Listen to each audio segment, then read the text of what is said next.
welcome to another episode of Morbid Visions. I am Morbid, and tonight we have a special guest star with us, Mr. Joe Olson. Hey, everybody. Now, if you're not familiar with our movies, Joe is the lead from our movie Cryptic Plasm. Mm-hmm. He's also the lead character in Bloodpigs. He's the lead of the wraparound story in Morbid Tales. Mm-hmm. And he has the standout scene from Fetus. He's the one that gets his arm flayed.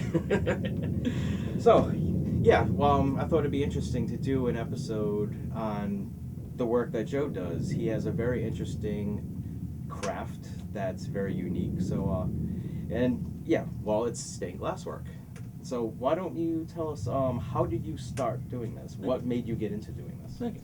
Well, I took a course in college, actually. I have a bachelor's degree in fine arts, and they had offered a stained glass course, and I'd never done anything like that before. So I said, hey, that looks like fun. So did the course, loved it, you know. So then the second year, did that as well. And then they didn't offer a third year, but I could do an independent study where I could kind of make up my own curriculum as I went along. So I decided, I'm going to make some more stained glass, but I want it to be more pop culture and more horror related stuff than the things we had learned in class. That's cool. Yeah. So I brought my portfolio here. Oh, nice. I thought I'd show some stuff off here. Yeah. Now, he's only basically showing a portfolio, but for a good reason. He sells all this stuff. All this stuff sells, which is awesome. So I'm going to show you some stuff. If you want to see some more pictures, you can go to my Instagram, which is Glass by Joe. Or there's some things for sale on my Etsy page at Glass by Joe O as well. So, and the stuff that he has for sale, he does have with us. We'll show that after we do the portfolio. Absolutely. So, I mean, this is one of the first things I did. When we had Rock and Shock when it was running, I used to do a raffle every year, and I used to raffle off different projects on lamps and this is one of the lamps I raffled off, one of the lament configurations. That thing's awesome. I mean, look at that. Look at the detail. It looks just like it. That's so cool. And I had to hand cut all this with blast resist paper. This is all sandblast, so I had to intricately cut all this out as much as possible. That's a lot of work. Yes, it was worth it. And then, Pinhead there. That must have taken a while.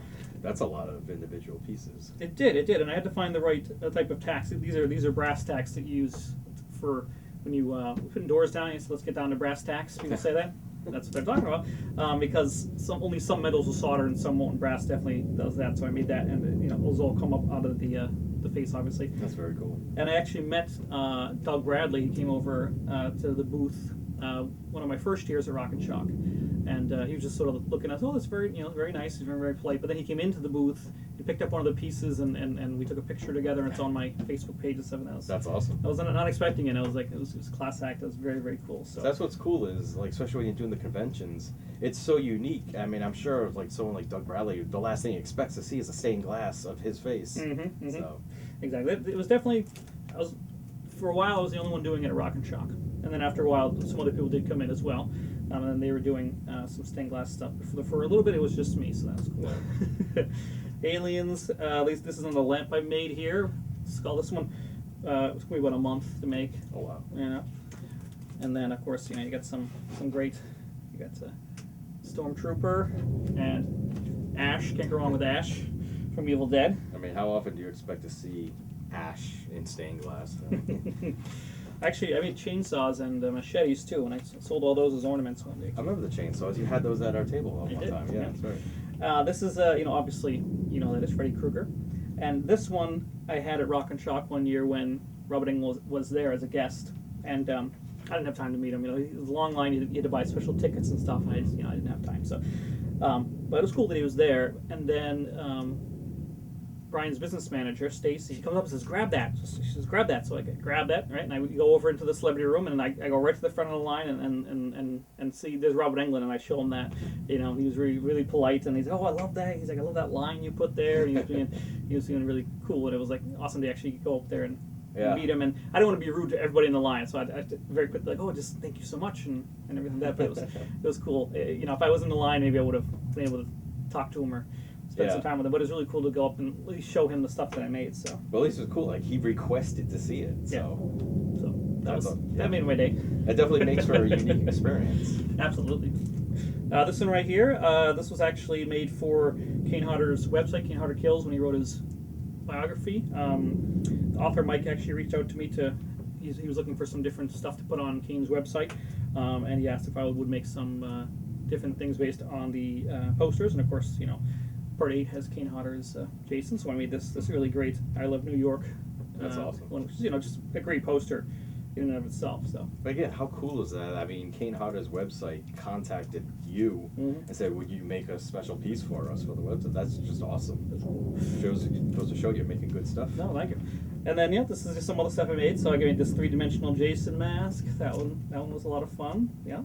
I just built it on top of an actual plastic Jason mask. That's cool. And then these are just some commission pieces. This is my friend's wedding. That a friend had made for him. Of course, I got the Bride of Frankenstein. Some of these are things that. Well, this definitely shows. Go back. I mean, if you want just a commission piece of just like your wife or your husband or whatever, he'll do commission stuff for you as well. That doesn't anything you want. Yeah, I've done a lot of dogs actually. I think I have pictures of here later of dogs. So that's a lot of fun. And then this is just a puzzle box. Just a lot of fun stuff that I like to make. Here's the Freddy Krueger lamp. That's awesome. And then Scream, some sandblasted. This one was a commission piece from someone at Rock and Shock. They asked for me to do McGreedy from the Thing. That's That cool. was a lot of fun. He said, "Can you do McGreedy holding the flamethrower?" I'm like, "Yeah, I can. Yeah. Next question. Of course I can." So, and then more lamps. R2D2. I got the TARDIS. The R2D2. Oh wait, no, you had a different R2. I did. Yeah, Yes. it was the other one. That's right. So I think I have later on, but if not, I can put a picture of it later, so that'd be good. And just, some simple things. Nosferatu. That looks great. We got the Enterprise and their Klingon bird of prey. Big fan of Star Trek. From me and my dad, so I love that stuff. And then this I have later. I'll show it to you. In real life, I got a Cthulhu themed lamp. That's so awesome. Yes, thank you. And that one I have pictures of. So we'll go into that one a little bit later. Wait till you see that thing. That looks really nice. And then I've been going into more Godzilla stuff. I mean, these are a lot of fun. I love this one here. Just the different colored greens on that one. Looks nice. And then I got Mothra, of course. Plus Mothra is just perfect for colors. Yeah, I love the pop of color. Go. And then the Joker. That one came out really good. That one was fun. Wolverine. Nice. Good colors again. Yeah, I love the pop when it comes out like that. All the different colors. This is just a lamp I made. I could just imagine also when the sunlight actually hits it and does what stained glass does. It must look amazing. This is when I just wanted to see if I could make it more of a rounded shape than like the other lamps I made with the R2D2 and stuff and the Freddy Krueger lamp. So I wanted to see if I could actually get that more rounded shape. So Cool. made that one. So that was fun. And then I got Evil Ed. Some these are ones that I make. My sandblasters are a little bit cheaper that I used to make for Rock and Shock, and I just literally have to use some blast resist paper and cut out everything that's white here is cut out.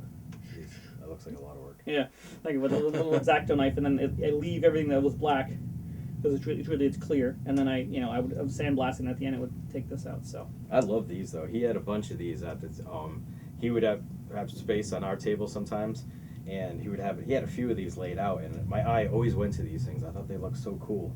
they're a little fun, absolutely, and they're quick too. I can make a lot of them. So there's more on my Etsy page as well, which is good. And then I think this is the last one here. Yep, and that's Graboid, of course, from Tremors, one of my favorite movie series of all time. So I made this awesome Graboid. What's awesome is it's instantly recognizable. Thicker. I mean, there's a lot of pieces to that one. Yeah. I like to do this. It's the same thing I did with the Godzilla, where I like to do this thicker line and then the thinner line, where I'm just working with the different thicknesses of the solder, just trying something new. So yeah, that's cool. A lot of fun, and this is all sold. Most of these are sold, so people want them. They don't stick around for long. So yeah. But then, of course, like you say, he can make anything you want. If you want a commission piece and you like one of the, like say that Freddy Krueger one, if you're a huge Freddy Krueger fan, he'll make it for you. Oh yeah, absolutely. So yeah, that's my portfolio. That's what I have so far. Again, there's other things available on my Etsy page and stuff, and I have those here if you want to take a look at. I can take them out and show them to you. Yeah, we'll put out the other stuff now. We'll show you the Cthulhu lamp and everything. So yeah, let's go to that now.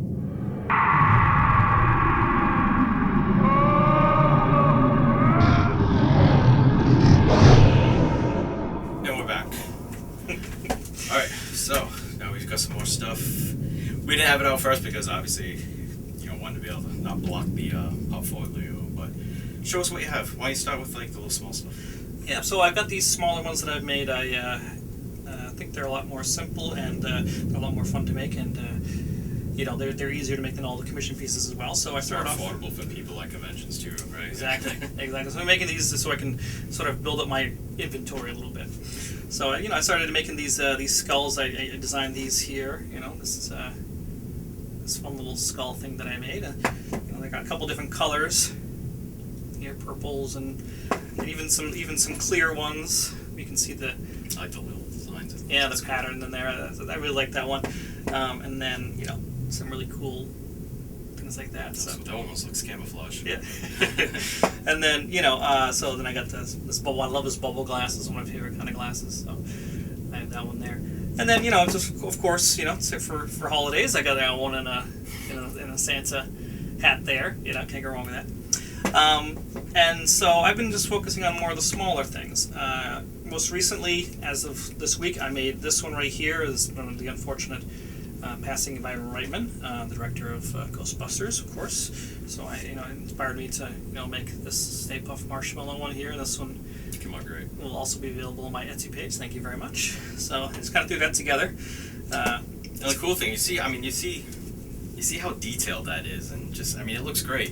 He messaged me on like Tuesday night saying, "Hey, I'm making a new piece for this week for the show," and then he did that in like, how many days did that take you? Yeah, but 4 days maybe. Yeah, that's great. That's awesome. 4 days from start to finish, from design to actual execution to finishing, everything like that. So now, how much do you sell the smaller stuff ones for? It depends on what it is. I think I have these skulls on here for about $30 each, and as you can see, these ones here are probably about 7 pieces, I think, with the eyes and everything.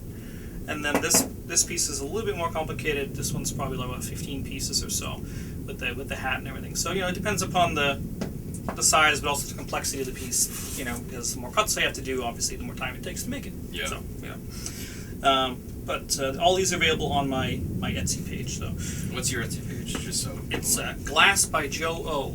Glass by Joe O. Glass by Joe O. Check it out. Yep. Not Glass by Joe. Glass by Joe O. And then I've made this one. It is also available on my Etsy page. This is a lamp I made. I got into lamps for a little bit as well. You can see here's my Cthulhu lamp. Awesome. So cool. I have a couple of different H.P. Lovecraft things on my Instagram as well, so nice. Definitely check that out. But yeah, just I decided to make a Cthulhu piece here. It's 4-sided, obviously, but it's because it's got 2 faces on it. I just wanted to do something. I always wanted to do something Cthulhu related. I just wasn't sure what to do, and finally this kind of struck. It came out awesome. I love how the eyes glow. The glowing eyes. Thank you. Really makes it. Yeah, I wasn't sure. It was red or yellow eyes. Really, I was really like, each little decision. You actually think about it before you make it. You don't just like whatever. And I actually spent like a day just thinking like red, yellow. The yellow definitely works. Yeah, the yellow for sure. Red would have been standard. Yeah. Typical. But yeah, that came out great. There you go. And this base here actually I found at Savers. It's just the lamp base for something else, but they had these like tentacle things coming up, like just as it was, and I was like, it fits. It's meant to be. Yeah. It's perfect. So, I had this Cthulhu lamp here that it just sort of came together with different pieces. So he had some of his other lamps too at our table at Rock and Shock. And I remember I would look over and it's just so impressive looking. Because these are impressive as it is, but then just to see an actual functioning full lamp, that's so cool. Thank you very much. It's very impressive. Thank you. It's awesome. Yeah. That one, go check out my Instagram. I have an R2-D2 one. I have the R2-D2 one was awesome. Thank you. Maybe if you're not into horror, not into Star Wars, but this thing was so cool. It was perfect. It was awesome. Thank you. And then last year, 2 years ago, I guess, COVID hit, and I was home a lot more. So I didn't have much to do. There was nothing to do. There's nothing to do, exactly. We're all stuck inside. So it inspired me to, sort of make these pieces that I have here. What I did was I have these little fake books that I've had for a long time, and I didn't know what I was going to do with them, But I wanted to start designing things that were a little bit more original, not just me, just copying, the different things. So I made all these pieces based upon public domain stories, So I got these little books, and open them up like this, and I have the stained glass inside like that. So we have a dragon here on its gold, maybe from The Hobbit or anything really that has a dragon. And then It's a great concept. I think it's a really cool concept. An H.P. Lovecraft thing would be perfect for that. Oh yeah. And I have the Invisible Man, like there, and then I got like Alice in Wonderland there, and these all light up as well. Nice. Which is pretty cool. That's just so cool too. Thank you very much. These are I mean, obviously it's perfect because it's stained glass. So you can display them, and then when you're done displaying them, you're like, put them on a shelf. a Cthulhu one would be really awesome. Oh, that'd be cool. I got plenty of books. I tell you, I have one on my. You can see it on my Instagram. It's the at the Mountain of Madness, and it's like one of these book ones, and it's a big bulbous creature coming over the thing, and they're shooting at it with their Eskimo things like that. And then this one, I just had a really big book, and I decided to make this one. So I made this little, like a blockbuster cover, of course, and then I have the Drac to the Future, which is a fun pun that I made. And here's Dracula, of course. There you go. Getting into the time machine from Back to the Future. So cool. Just thought it'd be fun to kind of put those things together. So something a little bit more original, and those things are available, all on my Etsy page as well. So that's cool because everyone loves like the mixing of the different pop culture type stuff. So thank you. It's definitely unique and cool. Thank you very much. Yeah. So yeah, I mean this stuff is awesome. Thank you. It's like I said, it's unique because there's been a couple of times at Rock and Shock where I even saw some people leave some feedback on like the Rock and Shock page, and like they're like, it just kind of seems like a craft show. It's just a bunch of girls with jewelry now. It did kind of, because they wanted more unique stuff, but what happened is a lot of people are copying each other. So you had like all these booths of just jewelry, and it's not even horror related. But when you see this stuff, this is unique. This is specific, just totally different. I know there's been times I've gone to horror conventions, I'm like, I just want that one thing that really stands out to me that's different. And then you walk by this stuff, you're like, wow, I've never seen this stuff before, that's awesome. Well, thank you. But of course, like you said, as years went on, other people started copying them and like, oh, he's doing stained glass, we'll do stained glass. That's just when you're gonna be like, no, you're not gonna compete with me, I'm gonna up it. There you go, exactly. And like I said, I have my website, Instagram, and my What's the Instagram? Instagram is Glass by Joe. Oh yeah. And you can contact me through my email, glassbyjoe@yahoo.com, and I can do commission pieces as well. So I'm always happy to work with people. I sort of I work with them. I come up with a couple different designs, so it can be based upon their budget, because it is expensive. This is not a cheap thing. Like say like the Freddy Krueger one, because I remember there was a bigger size. How much are those? That one I think I sold for $300. Wow. Oh, yeah. Jeez. Because I mean it's bigger piece. It takes a lot of glass. I mean glass. It's unfortunately not a cheap hobby to have. You know what I mean? So it's a lot of fun, but there's a lot of special equipment just for it, and then the glass itself, takes is a lot of money, and then the time I have to take to make it. Yeah. So, but like I said, I'm always easy to make different designs of different complexities. So people say, okay, this is how much this would be, how much that would be, so that I can work with people. So, that's great. Yeah. And like I said, it's a unique craft because I have no clue how you do this. If you told me here, make stained glass, witchcraft, I'd be like, never mind. I don't know how to do it. But yeah, awesome stuff. Great stuff. Thank you very much. Well, thanks for having me on. Yeah, thanks for coming. I thought it'd be fun to eventually bring someone else in. I'm like, Joe's got stained glass. That's perfect. So, like I said, it's interesting and unique to show you guys. All right, so if you enjoyed this different, unique type of content, like the video and subscribe to Morbid Vision Films, and definitely check out Joe's pages. Give them the pages once again. Glass by Joe for Instagram and Glass by Joe O for Etsy. Awesome. All right. Thank you very much. Thank you. Bye.